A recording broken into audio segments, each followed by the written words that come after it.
Chapter 35, Tough Choices. There soon came a point in the early 1960s when there simply wasn't enough money coming in to pay the bills. I came to the reluctant realization that I had to do something about it.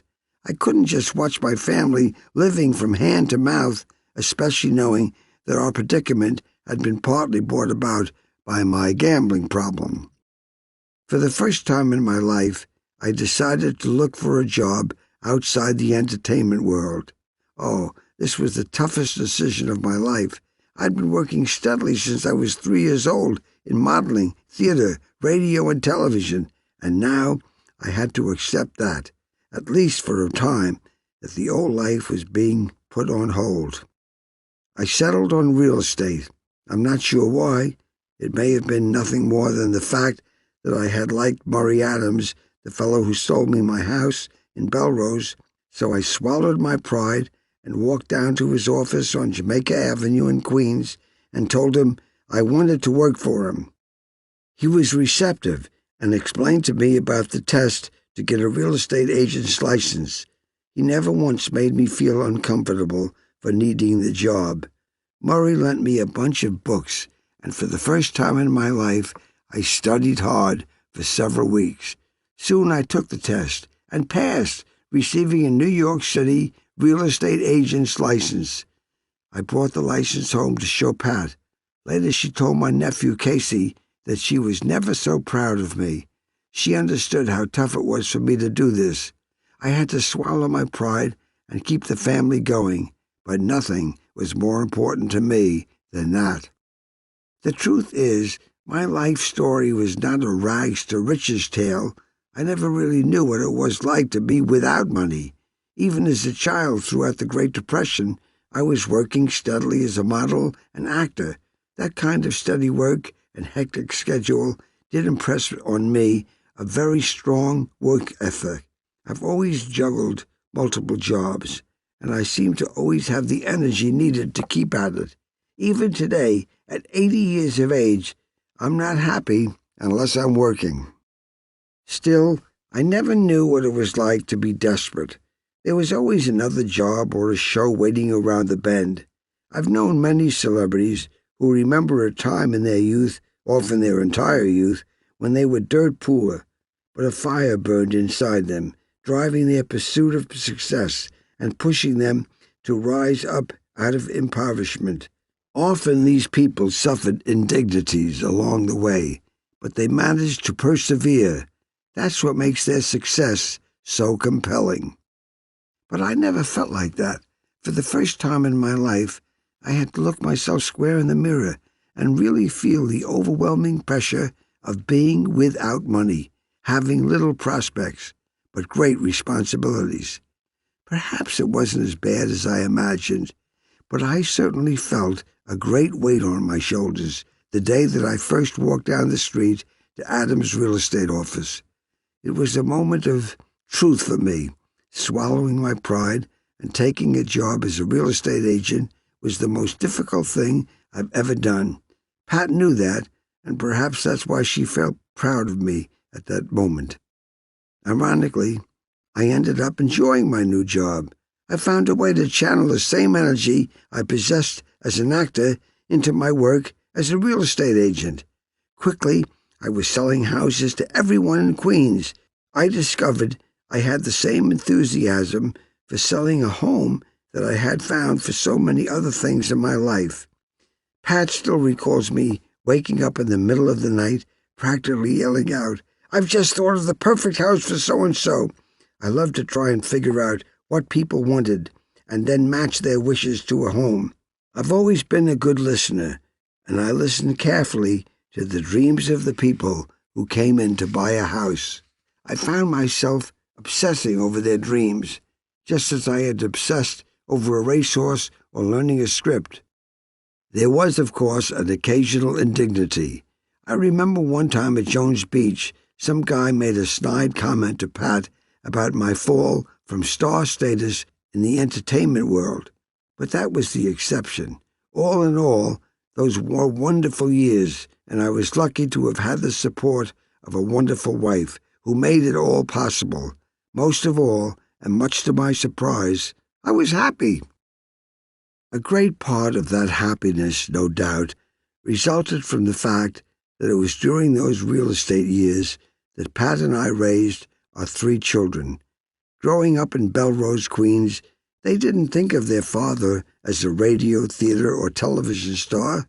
For them, Dad worked with Mr. Adams at the real estate office, and they never had or expected any of the privileges that sometimes spoil the children of celebrities. We had enough money now to enjoy a good middle-class lifestyle, but nothing more. I also think I was free to spend more time with the kids than would have been possible if I had stayed in Hollywood. Those years in real estate allowed me to have more of the family life that my own father had wanted, the absence of which may have prompted his moving out and looking for it elsewhere.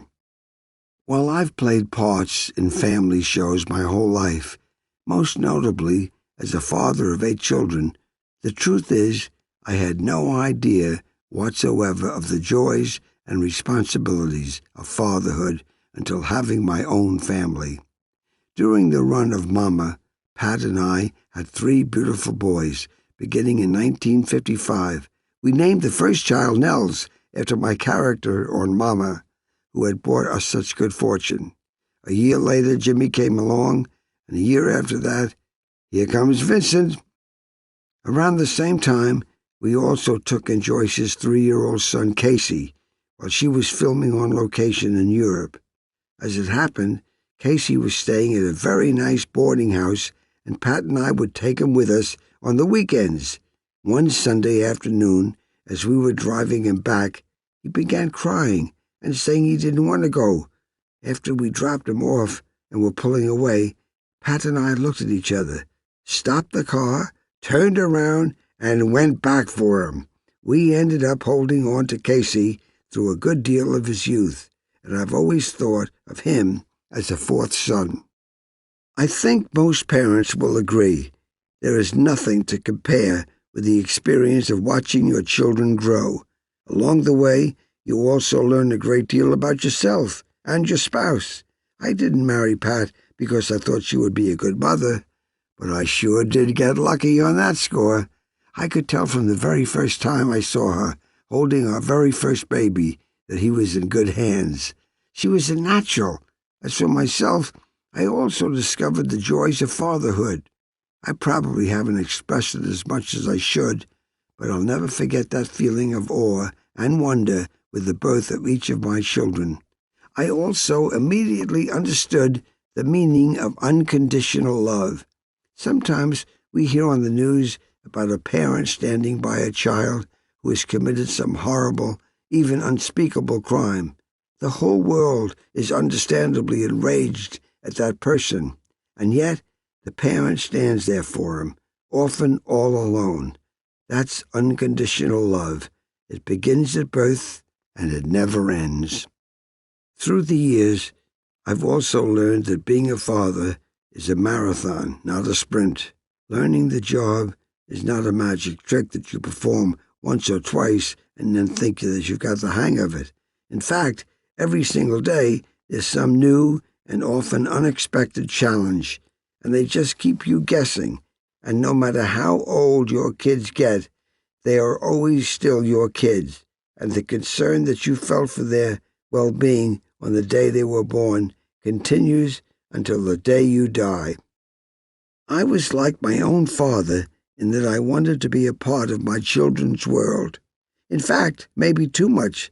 Sometimes they jokingly remind me how the kids in the neighborhood would come by and ask my wife Pat if Mr. Van Patten could come out and play.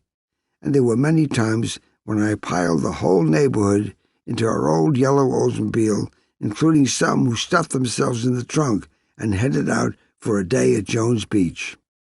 As a father, I came to cherish the wonder in a child's eyes. That's not just a platitude. All parents know what it's like to see their children marvel at things that seem to them so mysterious and awesome.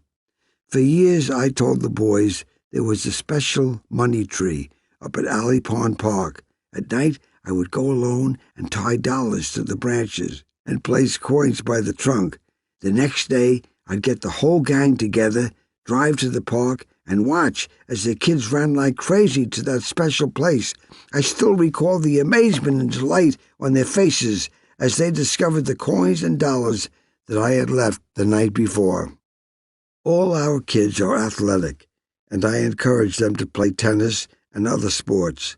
Nels and Vincent loved the more traditional games, while Jimmy preferred doing acrobatic stunts on the horizontal bars and juggling tennis balls.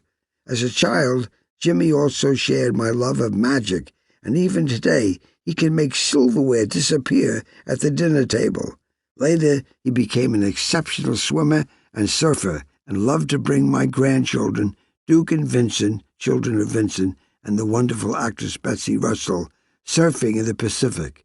Today, Duke rides the big waves at Malibu, while young Vincent heats up the local golf courses. Like my father, I believed in the old adage, healthy body, healthy mind, especially when it involved physical exercise in the great outdoors. Often in the middle of winter, I would round the kids up and we'd head off to Forest Park for a workout. That meant shoveling the snow off the three-wall handball court and playing a brisk game until we were all sweating in the freezing cold. My love for cold weather exercise later developed into a family tradition on the West Coast. Every New Year's Day, for many years now, our family and friends gather together and head out for a dip with the Venice Beach Penguin Swim Club. In 2007, I had the honor of being named King Penguin of the Year, which meant a photo op with my personal hero, Norky, the 7-foot penguin. Since we began, we've had quite an array of notables joining us to inaugurate the new year with a brisk swim in the freezing Pacific, including Farrah Fawcett, Christopher Atkins, Debbie Gibson, and Jerry Paris. I always loved the competition of one-on-one sports, and so I introduced the kids to the most competitive of them all, boxing. Nels, who was the most interested in all forms of athletics, recalls the many Friday nights that we spent down at Sunnyside Gardens watching the up-and-comers in the Golden Gloves. He still talks about a devastating young man that we watched named George Foreman in his first professional fight. It was particularly memorable as it came just after the 1968 Olympics, when Foreman stunned the world with his show of patriotism, walking around the ring with an American flag after winning the gold. Later in his life, Big George would strike a blow for all of us senior citizens when he accomplished the seemingly impossible task of winning the heavyweight championship at age 45. Nell speaks fondly of those Friday night fights, not just because we had a good time out together, but because there were lessons to be learned from those fierce competitors in the ring. I learned about hard work, Nels recalls, because most of these fighters came from nowhere. I think my son may have understood just how true that was even before I did. Nearly every one of those guys in the ring were fighting their way out of difficult circumstances. For many, they had only one path out, hard work. Some made it, and others didn't. But as Nels recognized, there were no slackers in those rings. Everyone was working hard in pursuit of some dream. I think Nels took the lessons he learned from those fighters and has passed them on to the thousands of people that he's coached in 30 years as one of the finest teaching professionals in the tennis world.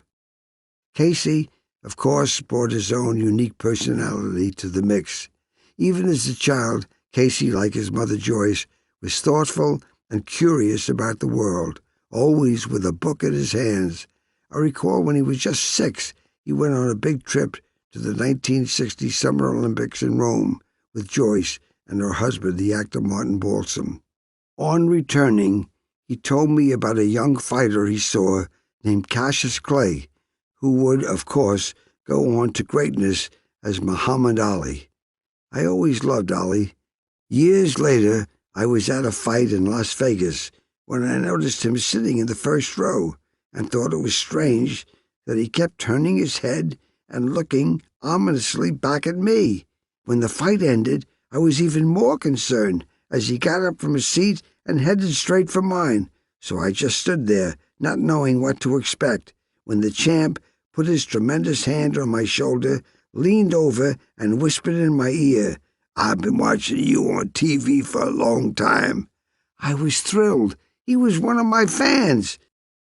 Nels, Jimmy, Vincent, and Casey have now grown into wonderful, sensitive, accomplished adults. They are also my closest friends. I feel so very fortunate to have all of them still living nearby so we can continue to share this amazing journey. In recent years, I felt their presence more than ever. I think it's probably fair to say they are all more concerned about my health than I am. Nels and his beautiful wife Nancy Vallon, a former Baywatch actress who for 20 years has been like a daughter to Pat and me, are a constant support since my 2 strokes and open heart surgery. Vincent and his lovely wife, Eileen Davidson, a legendary soap opera star now starring in The Young and Restless, and their newest arrival, Jessie, who at age 2 reminds me just how wondrous this life can be, are also a constant source of joy. And Casey, Pat King, and their 2 children, Bridget and Christopher, have always been a treasured part of our family. And Jimmy, an eligible bachelor, has been there with me during some of my most memorable moments.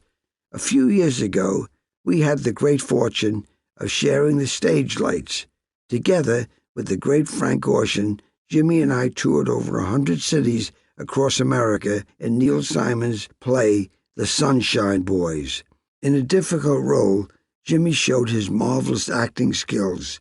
But more important to me, we had the time to really get to know each other as we made our way through 1 million motels and pit stops all across this wonderful country.